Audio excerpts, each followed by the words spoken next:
Hi, Grandma here, and I'm reading The Midwife's Apprentice, chapter 16, entitled The Baby. After visiting the manor, Alyce goes back to the inn to work. One warm evening came a stillness as if the whole world were holding its breath. Thunderstorm, thought Alyce as she hurried to fasten the wooden shutters over the windows before the skies opened. Just then, a party of riders rode into the inn yard. A prosperous-looking man wearing too much jewelry, a stout lady in some obvious discomfort, and their attendants, a man and woman sullen and none too bright-looking. The man lifted the stout lady down and they hurried into the inn, leaving the boy Tam to put the horses away and see them dry and fed for the night. Because they appeared important, Janet herself bustled over to see their needs. "Supper, sir? Cold beef and the best bread in the county. A jug of ale or some Rhenish wine?" "We want no food," said the prosperous-looking man. "How can I serve you?" "In no way, madam, unless you be a priest, a magician, or a man of medicine. My wife is being devoured by a stomach worm." The woman moaned a little and then let out a great cry that nearly drowned out the thunder crashing about them. Janet crossed herself as the man swept platters and mugs off the big table and helped his wife lay down. Snatching a mug of ale from John Dark, Janet brought it to the wailing woman. She watched a moment, then laid her rosy hand on the woman's swollen belly. "In truth, sir, I think she's about to give you a child." The man looked at Janet with displeasure and dislike. "Get away from me, you fool. My wife has been barren since the day of our marriage and breathes nothing but discontent. She has in truth grown stout of late, but that be herring pie and almond puddings. Having a child? Impossible."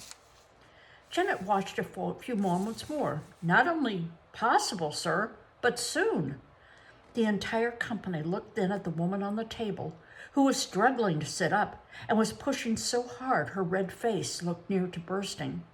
"Impossible," said the man again, a little less confident this time. What should be done? The woman let out a bellow like a bull, and John Dark hurried outside, preferring the rain to this. "There is a midwife in the village some walk down the road. I will point your man the way," said Janet.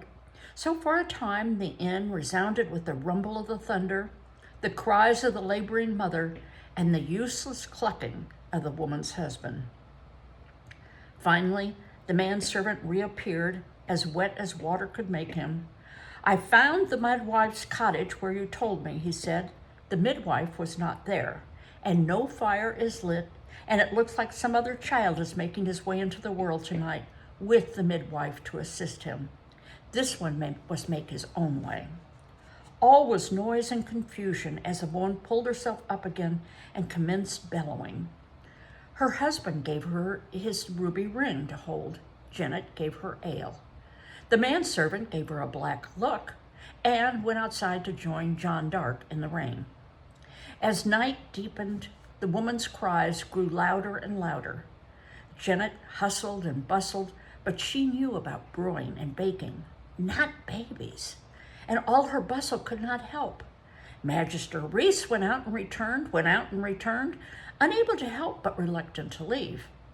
Alyce stood watching from a place under the stairs, unwilling to be part of the scene, for the sounds and smells were all too familiar, and spoke of her failure with Emma Blunt. She was kept from leaving altogether by her sympathy and compassion, and by a certain curiosity that compelled her to know what was happening and to what end, and what might be done to finish or hasten or ease.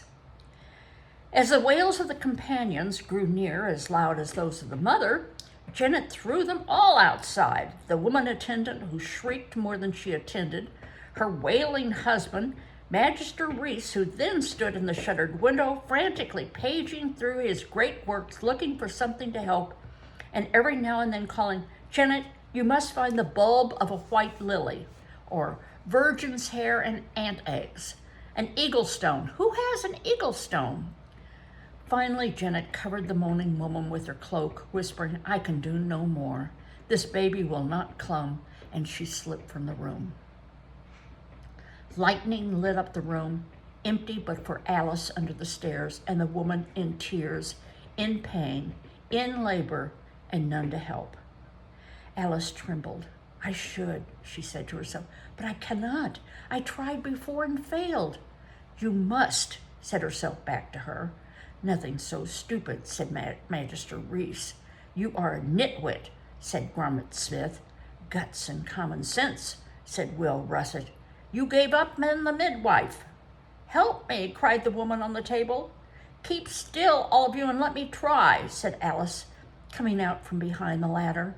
Those were all invisible people in her head saying things about her that was keeping her from doing what she needed to do. Sometimes we all have those invisible voices that are discouraging to us, but looks like she's finally got her sense and is going to help. She got the woman to her feet, walked her around the room, stopping every now and then to pour some ale into her.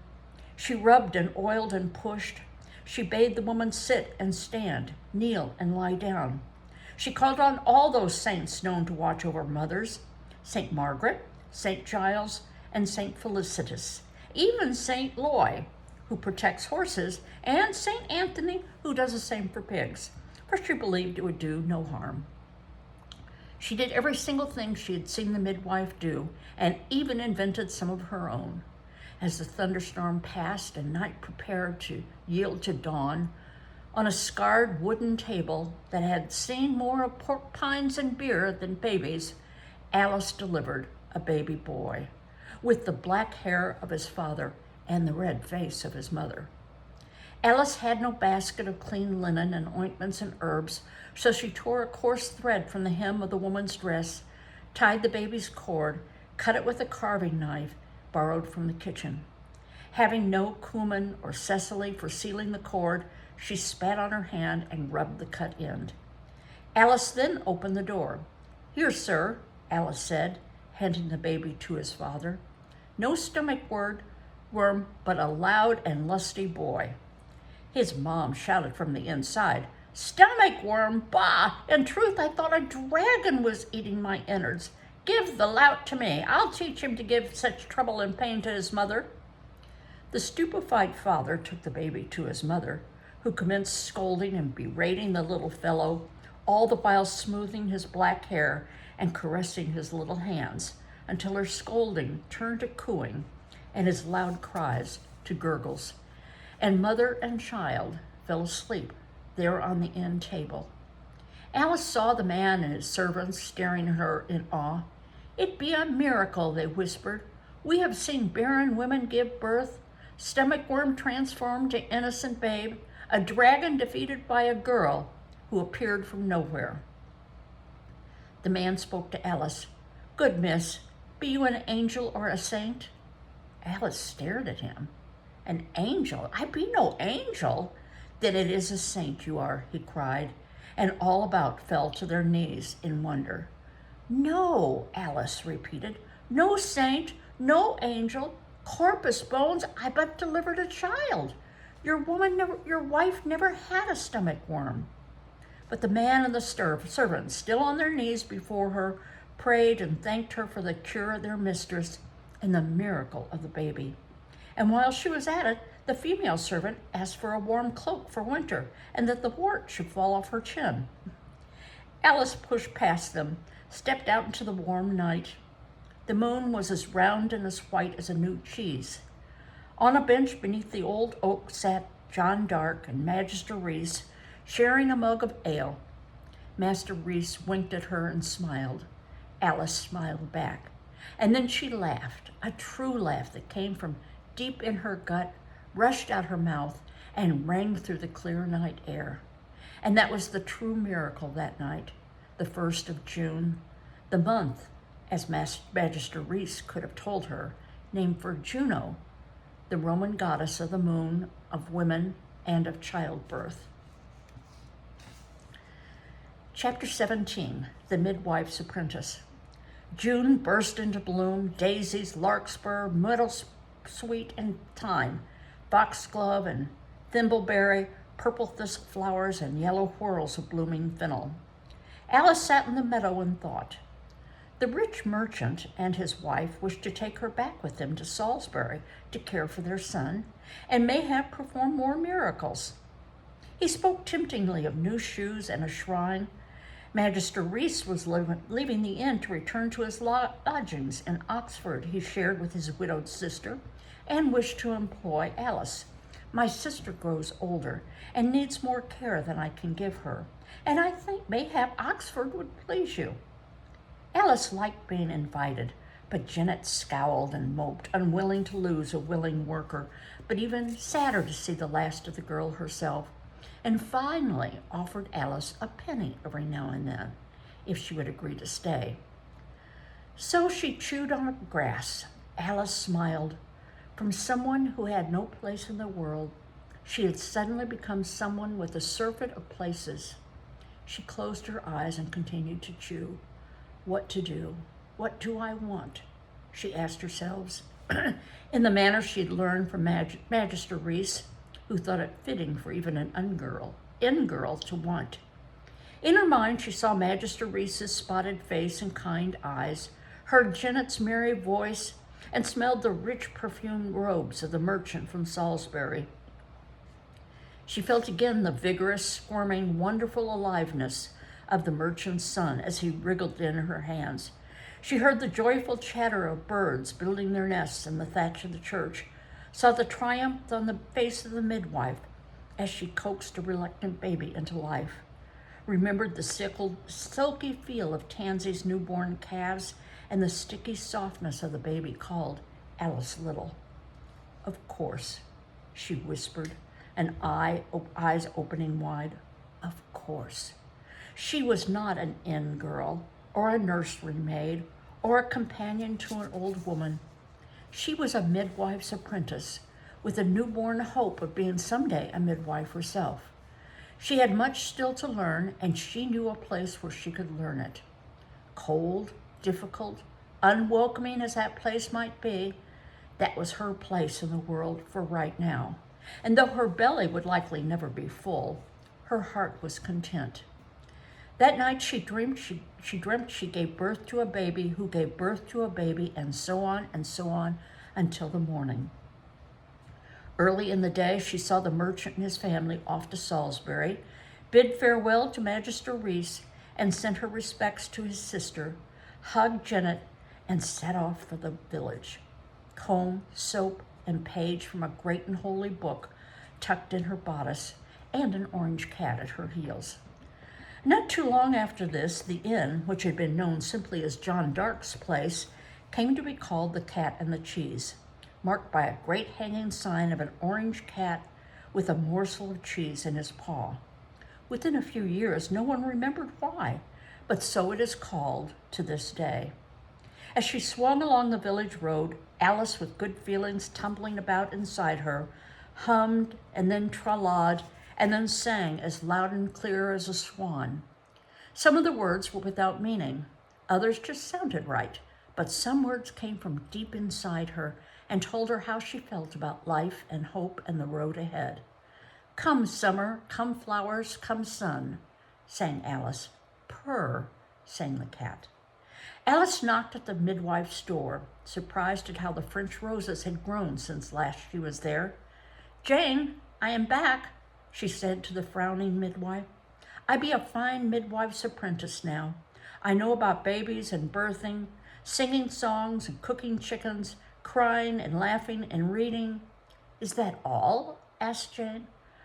Are these not excellent things for a midwife's apprentice to know? They are indeed. But is that all? That is all, and I am here. But Jane would not have her. Alyce stood before the cottage, her eyes stinging, her heart sore. She'd not thought about this, had thought no further than knocking on Jane's door and being welcomed. But there it was. Jane would not have her.